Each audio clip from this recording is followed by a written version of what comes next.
একটা গুপ্ত সংগঠনকে কেন্দ্র করে আপনারা কথা বলেছেন, তাদেরকে প্রতিহত করতে চান, কিংবা তারা এই করছে সেই করছে।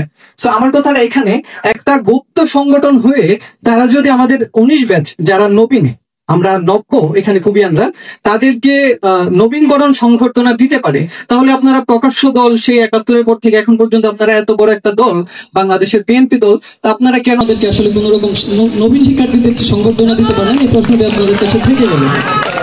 এখানে আমার একটা বন্ধু আছে, সে নিজে বাইকে করে আসেন, আপনাদের ছাত্রদল কর্মী শিফাত, সে বাইকে করে হচ্ছে শিক্ষার্থীদের সাহায্য করেছিল যাতে জ্যামে না পড়ে, বা পানির ব্যবস্থা করেছেন, আমি বই রাখতে পেরেছি কিংবা কলম রাখতে পেরেছি, সেই কাজটা কিন্তু আপনাদের গুপ্ত রাজনীতি করেছিল, কিন্তু তারা কিন্তু আমাদের নবীনকরণ দিয়েছে, কিন্তু আপনাদের দিতে পারেনি। ব্যর্থতার দায় আসলে কিভাবে গুছাতে চাচ্ছেন বা কি করতে চাচ্ছেন সেটা যদি একটু বলতেন। উপস্থিতি একজন সাধারণ শিক্ষার্থী যিনি নবীন হিসাবে একটু মতামত প্রকাশ করতে চায়, আমরা নিয়মের ব্যত্যয় ঘটিয়ে ওনার থেকে 1 মিনিট আমরা একটু মতামত নেব।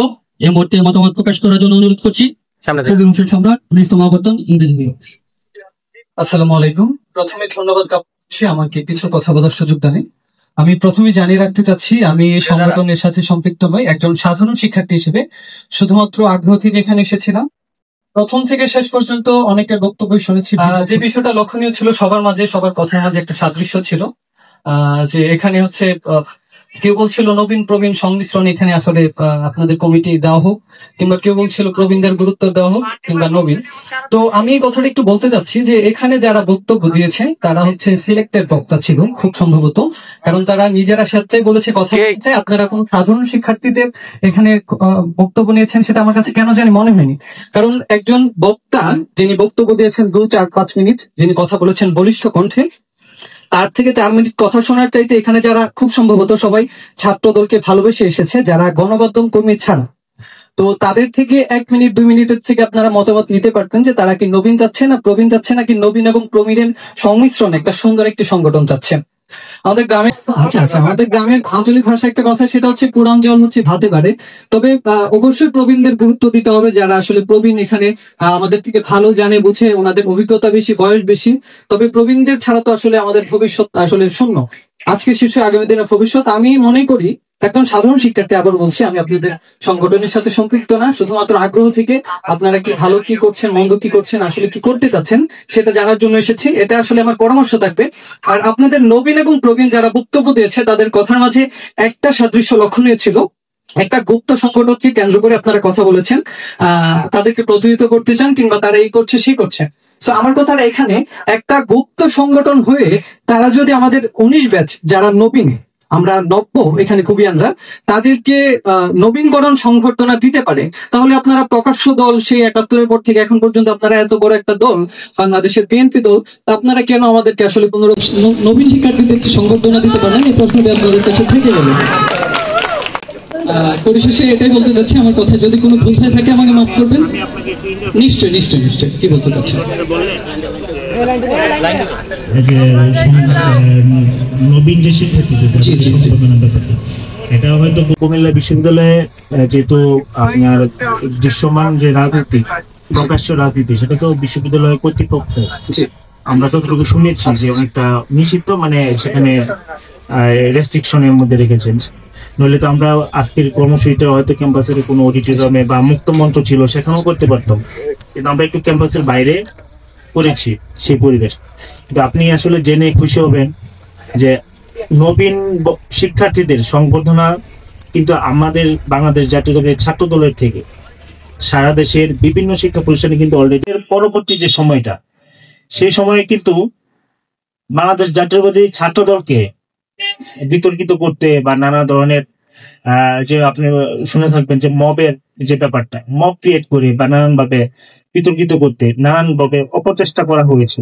সেই প্রেক্ষিতে কিন্তু আমরা বিভিন্ন যে শিক্ষা প্রতিষ্ঠানগুলি আছে, গুরুত্বপূর্ণ শিক্ষা প্রতিষ্ঠান, বিশেষ করে বিশ্ববিদ্যালয় কেন্দ্রিক যে শিক্ষা প্রতিষ্ঠানগুলি আছে, সেখানে কিন্তু আমাদের কার্যক্রমগুলিকে আমরা অনেকটা সতর্ক থেকে বা বিশ্ববিদ্যালয়ের সাধারণ শিক্ষার্থীদের তাদের যে মেন্টালিটি পালস, সেই সাথে কিন্তু আমরা করার চেষ্টা করেছি।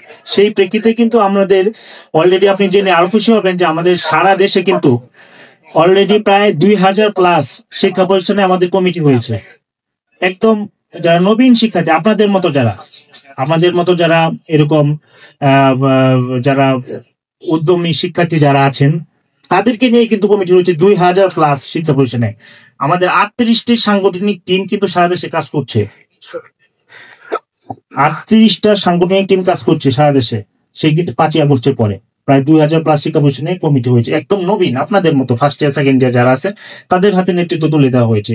তো আপনারা জানেন যে দীর্ঘ যে 15 বছর যে ফ্যাসিস্ট হাসিনার আমলে বাংলাদেশ জাতীয়তাবাদী ছাত্রদল কিন্তু শিক্ষা প্রতিষ্ঠানগুলিতে কাজ করতে পারে না। এটা আপনারা জানেন বাস্তবতা কি ছিল। কারণ এই দেখেন যে এই যে জুলাই আগস্ট গণঅভ্যুত্থানে বাংলাদেশ জাতীয়তাবাদী ছাত্র দলের 142 জন নেতাকর্মী শহীদ হয়েছে আন্দোলন করতে যায় এই খালি জুলাই আগস্ট গণঅভ্যুত্থানে 1 মাসের মধ্যে। তারপরে এই 15 বছরে কি পরিমাণ নির্যাতন নিপীড়নের শিকার হয়েছে। গুম হয়েছে আমাদের ভোলা জেলা ছাত্র দলের যে সভাপতি, ওনাকে গুম করা মানে স্পট ডেট গুলি করে হত্যা করা হয়েছে। আমাদের নূরে আলম ভাই কেন্দ্রীয় ছাত্র দলের সহ সম্পাদক ছিল, ওনাকে মেরে হাত বেঁধে একটা ছবি দেখবেন ফেসবুকে আপনারা প্রায় ঘুরে রেল লাইনের উপর ফেলে রাখা হয়েছে। আমাদের জনি ভাপ্পি ঢাকা মহানগর ছাত্র দলের ছিল, ওনাদেরকে আপনার ক্রস ফায়ারে দেওয়া হয়েছে। চিকিৎসা পর্যন্ত দেওয়া হলে রক্তক্ষরণে মৃত্যু হয়েছে বাপ্পির, মানে আপনার হসপিটালে চিকিৎসা পর্যন্ত দেয় নাই। এই 2014-15 সালের কথা। এরকম একটা ফেসিজমের মধ্যে দিয়ে কিন্তু আমাদের যেতে হয়েছে। সেজন্য শিক্ষা প্রতিষ্ঠানগুলিতে আমাদের সাংগঠনিক কার্যক্রম অনেক ব্যত্যয় ঘটেছে এই ফ্যাসিস্ট হাসিনার আমলে ছাত্রলীগের অত্যাচার নির্যাতনের কারণে। তো আমরা সেই অবস্থা তো 5ই আগস্টের পরে এই হাসিনা মুক্ত পরিবেশে আমরা আমাদের সাংগঠনিক কার্যক্রম সারা দেশে তৎপরতা বৃদ্ধি করেছি। তো আমাদের অলরেডি 2000+ কমিটি হয়েছে। আপনাদের এখানে তো কমিটি করার জন্য আমাদেরকে দায়িত্ব দেওয়া হয়েছে, আমাদেরকে গত পরশুদিন দায়িত্ব দেওয়া হয়েছে। আমরা কিন্তু একদিন সময় দিয়েছি ওনাদেরকে যে আপনারা এই বিশ্ববিদ্যালয়ে যারা সাংগঠনিক স্ট্রাকচারে যারা আছেন বর্তমানে দায়িত্বশীল তাদেরকে বলেছি আপনারা এরকম একটা প্রেস রিলিজ দেন, আমরা আসবো। তো আমরা ওনাদের কাছ থেকে শুনতে পাইছি যে বিশ্ববিদ্যালয়ের আপনার অভ্যন্তরে ছাত্র রাজনীতি অনেকটা রেস্ট্রিক্ট করা আছে বর্তমানে। তো আমরা বলেছি ঠিক আছে, আমরা এই মুহূর্তে কোনো ইয়াতে যাব না, আমরা ক্যাম্পাসের সামনেই বা গতানুগতিক আপনারা যেখানেই করেন আমরা সেখানেই করব। সেদিকে কিন্তু আমরা কিন্তু আপনাদের মতামত শুনেছি, আমরা কিন্তু আপনাদের যারা বলতে চেয়েছেন কথা তাদের কথা শুনতে চেয়েছি। এটা কিন্তু আজকে শেষ হয়ে যায় নাই। আপনারা মনে করতে পারেন যে বাইরে তো ঢাকা থেকে আসছে, আজকে করে শেষ, আবার কবে আসবে খবরটাই, ব্যাপারটা কিন্তু এমন না। আমরা আজকে আসবো, আবার 8 তারিখে আসবো, আমরা কিন্তু এটা ধারাবাহিক ভাবে আসবো। আমাদের এই কুমিল্লা বিশ্ববিদ্যালয়কে নার্সিং করার জন্য আমাদেরকে দেওয়া হয়েছে যে এটা সাংগঠনিক তৎপরতা গতিশীলতা আরো কিভাবে বৃদ্ধি করা যায় সেজন্য কিন্তু আমরা দায়িত্বপ্রাপ্ত। তো আপনারা হতাশ হবেন না, আমরা আপনাদের যে মন্তব্যগুলি আমরা নোট করে রাখছি। এবং আপনি যে কথাটা বললেন যে নবীন শিক্ষার্থীদের সংবর্ধনা, এটা এই কুমিল্লা বিশ্ববিদ্যালয়ে ছাত্র রাজনীতি রেস্ট্রিক্ট করার কারণে আমরা আমাদের তৎপরতাটা একটু মানে এখানে একটু সীমিত করা হয়েছে, কিন্তু নিয়মতান্ত্রিক ভাবে আমরা প্রশাসককে সম্মান দেখে এই কাজটা করছি। কিন্তু সারা দেশে কিন্তু আমাদের প্রায় 100-র অধিক শিক্ষা প্রতিষ্ঠান কিন্তু আমাদের ইয়া করা হয়েছে নবীন বরণ করে। আপনার পাবনা বিজ্ঞান ও প্রযুক্তি বিশ্ববিদ্যালয় আপনারা অনলাইনে সার্চ করে দেখতে পারেন, বিশাল সংবর্ধনা দেওয়া হয়েছে।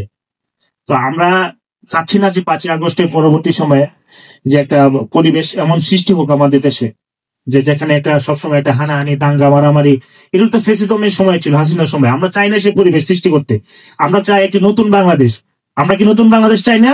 অবশ্যই। তো নতুন বাংলাদেশের সিস্টেমটা অন্যরকম হবে, সেখানে হবে মানুষের জন্য, শিক্ষার্থীদের জন্য। একটা শিক্ষার্থী বলছে যে আপনি ট্রল করতে পারেন যে ছাত্র দলের কুমিল্লা বিশ্ববিদ্যালয়ে যারা আছে তারা কেমন একটু বয়স্ক, আপনি ট্রল করতে পারেন, কিন্তু আপনাকে বাস্তবতা মানতে হবে ভাই। এই যে 15টা বছরে ফেসিজমকে ফেস করে ওনারা কিন্তু ওনাদের মাথার চুল পাকিয়েছেন। এই হাসিনা যখন ওই আপনার হাসিনার বিরুদ্ধে আন্দোলন করতে গিয়ে, দুর্নীতি অপশাসনের প্রতিবাদ করতে গিয়ে রাজপথে যদি নামার জন্য 2-4 জন ছেলে থাকতো, তার মধ্যে কিন্তু ওনারা ছিলেন। আজকে আপনি বলতে পারেন যে এটা কেন হলো না, ওটা কেন হলো না, এরকম কেন হলো না, ওটা হলে ভালো হতো। হ্যাঁ, আমরা তো বুঝি ভাই ভালো হতো, কিন্তু সবকিছু তো একটা সাংগঠনিক স্ট্রাকচারের মধ্যে হতে হয়। আমরা তো রোবট না ভাই, আমরা তো কার্যক্রম শুরু করেছি। আমরা তো অলরেডি আপনাদেরকে বলেছি যে আমরা 2000+ শিক্ষা প্রতিষ্ঠানে আমরা অলরেডি কমিটি করেছি, কুমিল্লা বিশ্ববিদ্যালয়ে করার জন্য আমরা এসেছি। তো যেহেতু আমরা আপনার নবীন শিক্ষার্থীদের জন্য আমাদের যে কার্যক্রম সেটা সারা দেশে চলমান আছে, এখানে একটু করার জন্য একটু আমরা পরবর্তীতে এই বিষয়গুলো আরো গুরুত্ব দেব। এবং আপনারা দেখেন যে এই যে চলমান যে কমিটিটা আছে তাদের সাংগঠনিক তৎপরতা কি কারণে এরকম ব্যর্থ, অবাধ শিক্ষা পরিবেশ, সেখানে কোনো বাধা থাকবে না, কোনো রেস্ট্রিকশন থাকবে না, সেখানে সাধারণ শিক্ষার্থীরা তাদের জ্ঞান চর্চা করবে, মেধার চর্চা করবে। সেই জন্যই কিন্তু বাংলাদেশ জাতীয় ছাত্রদল কাজ করছে। তো আমরা আশা রাখি যে এখানে যদি শিক্ষার যে আপনার রাজনৈতিক কার্যক্রম, মানে ছাত্র রাজনীতির কার্যক্রম যদি উন্মুক্ত করা হয়, সেক্ষেত্রে আমরা বিশ্ববিদ্যালয়ের ভিতরে আমরা নবীন শিক্ষার্থীদের আমরা ইয়ার ভিত্তিক চালু করবো, যে যখনই নতুন নবীন শিক্ষার্থী, আপনারা আরো আসলে কতটা খোঁজ খবর রাখেন আমি আসলে বলতে পারতেছি না। আপনারা দেখবেন যে যখন আপনাদের অ্যাডমিশন পরীক্ষা হয়, ভর্তি পরীক্ষা, তখন কিন্তু আমরা ব্যাপক পরিসরে করে থাকি, এবং যখন ফার্স্ট যে ভাইভা হয়, এডমিশনের পরে ভর্তি পরীক্ষার কার্যক্রম শুরু হয়, তখনও কিন্তু আমরা ফুল দেই, কলম, মানে শিক্ষার্থীদের একজন, আমরা তো আগে এটা স্বীকার করতে হবে যে আমরা কিন্তু ছাত্র সংগঠন ভাই, আমি নিজে আগে স্টুডেন্ট, আমি নিজে একজন ছাত্র, তা আমাদের তো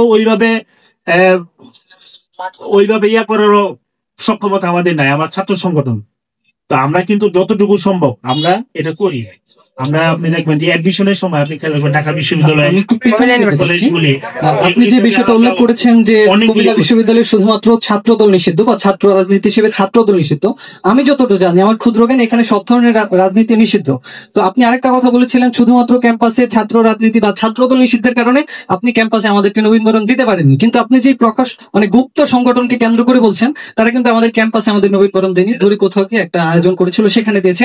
আরেকটা বিষয় যেটা আপনি বলেছেন, অ্যাডমিশনের সময় আপনারা যারা শিক্ষার্থীরা ছিল, আমি নিজেও দেখেছি যে এখানে আমার একটা বন্ধু আছে, সে নিজে বাইকে করে আসেন, আপনাদের ছাত্রদল কর্মী শিফাত, সে বাইকে করে শিক্ষার্থীদের সাহায্য করেছিল যাতে জ্যামে না পড়ে, বা পানির ব্যবস্থা করেছেন, আমি পরে রাখতে পেরেছি কিংবা কলম রাখতে পেরেছি।